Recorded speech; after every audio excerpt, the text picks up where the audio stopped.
বেকার থাকায় একটা পুরুষের যে কত দুঃখজনক সে একটা পুরুষই জানে। কারণ ভালো একটা চাকরি করতেছে, করার ভিতর দিয়ে চাকরিটা চলে গেছে, কোনো একটা দুর্ঘটনা ঘটছে, তখনই আমাদের মতন কিছু বোর আসল রূপটা বেরোয় আসে। কারণ 2 দিন যেতে না যেতেই বলে তুমি বেকার ঘুরে বেড়াচ্ছ, তুমি আমাকে দিলে না, খাওয়াইলে না, পড়াইলে না। তার মা বাবা, ভাই বোন, আত্মীয় স্বজনও তাকে সম্মান, আদর, ভালোবাসা কমাই দিবে। কারণ আমার ভাই, আমার বউ নাই, সে এখন বেকার, বাড়িতে গেলে এখন দেশি মোরগ, গরুর গোশ, খাসির গোশ রোস্ট পাকায় না। তখন একটা বেকারের কতটা যে কষ্ট হয় একটা মাত্র সেই জানে। কিন্তু কোনো পুরুষই চায় না যে আমি বেকার থাকি, সবাই চায় আমি নিজে প্রতিষ্ঠিত হই, ভালো থাকি, পরিবারকে ভালো রাখি।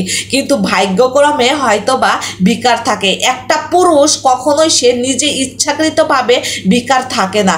অনেক পড়ালেখা শিখেছে, শিখার পরে তাকে যে চাকরি করার দরকার সেই চাকরিটা সে পায় না। কিন্তু এর জন্য সমাজে যেয়ে সে মুখ উঁচু করে বাঁচতে পারে না। মানুষ সবাইকে তারে হেউ করে কথা বলে। তাই আমরা সবাই চাই যে মানুষ মানুষকে বাঁচাইতে পারে। তাই কেউরে বেকার দেখে অবহেলা করেন না। যেসব মেয়েরা বা স্বামী বেকার হয়ে পড়লে, বেকার থাকলে মানে তুমি থেকে তুই করে ভাষায় কথা বলা, খারাপ ভাষায় গালিগালাজ পড়া, এমনকি ভাই বোনের ভিতরেও গ্যাঞ্জাম ফেসাদ লেগে যায়। বসে বসে খাইতেছো, পড়তেছো, তো লজ্জা করে না? আমি বলবো বেকারদেরকে সম্মান করো, তাদের পিছনে থাকো, মানে আরো উৎসাহ দাও, কিন্তু ভেঙে পড়ার জন্য চেষ্টাও করো না। আমাদের মতন কিছু মুখোশধারী বউরা কিছু কিছু পুরুষদের উপরে নির্যাতন শুরু করে দিয়েছে। কারণ একটা পুরুষ সবসময় চায় নিজে ইনকাম করব, নিজে উপার্জন করব, তার ভালোবাসা শখের নারীটাকে সমস্ত জিনিস দিয়ে রাখবো এবং তার পরিবারটাকে পরিপাটি করে ভালো রাখবো। কিন্তু আমরা বুঝিও না, বোঝার চেষ্টাও করি না।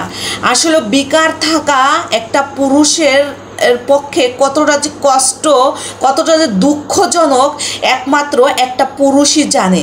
যখন একটা পুরুষ তার মনের মতন কোনো চাকরি পায় না বা বেকার থাকে, মানুষের কাছে অবহেলা হতে হয়। এমনকি বড় ভাই বা বাবা ভাই পড়ালেখা শিখাইছে, একটা পুরুষ তখন কোনো চাকরি করতে পারতেছে না, বেকার ঘুরে বেড়াচ্ছে।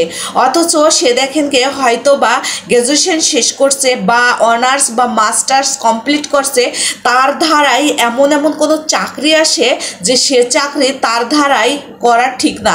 এমনকি সে যদি ওই চাকরিতে যায়, যে টাকা দিয়ে পড়ালেখা শিখেছে সেটাও তার উঠবে না, সমাজের মুখেও বা সে কী করবে, কিন্তু সেটা নিয়েও সে সমাজে বাঁচতে পারবে না।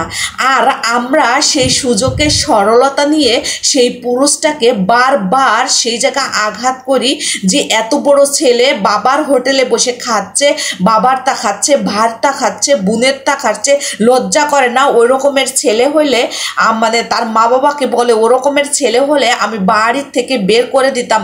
মানে একটা ছেলে যদি বেকার থাকে, তার মা বাবারও যে কত জায়গায় যায় অপমান হতে হয় তারও ঠিক নাই।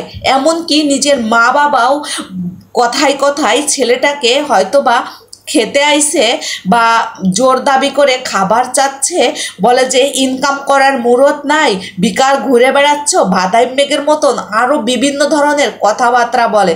তখন একটা পুরুষের কতটা যে কষ্ট লাগে, কতটা যে দুঃখ লাগে, একমাত্র সেই বেকার ছেলেটাই বোঝে। কারণ বেকার কখনো কোনো একটা ছেলে এমনি থাকতে চায় না। সবাই চায় নিজে প্রতিষ্ঠিত হব, নিজে ভালো হব। কেউ কারো অপেক্ষায় থাকে না, কারোর দরজায় হাত পাততে চায় না। যদিও বা মানে 2-1 জন হাতে গোনা থাকে, তারা হচ্ছে অলস। কিন্তু 100 জনের ভিতর 95 জন ছেলে তারা চায় নিজে প্রতিষ্ঠিত হব, নিজে চাকরি করব, আমি সবাইকে দেব। কিন্তু একটা পুরুষ মানুষ দেখেন গে বালা লাখ লাখ টাকা ইনকাম করতেছে, কিন্তু তার নিজের জন্য কিন্তু 500 টাকা দিয়ে 1000 টাকা দিয়ে একটা শার্ট সে কিনতে চায় না। কিন্তু দেখো গে 2000-5000 টাকা দিয়ে ঠিকই তার পরিবারের জন্য বা তার শখের নারীটার জন্য সে সব কিছু কিনতেছে, কিন্তু নিজের কথা কখনোই কোনো সময় ভাবে না। কিন্তু আমরা সেই সুযোগটা নিয়ে সেই বেকার ছেলেটা বা বেকার স্বামীটাকে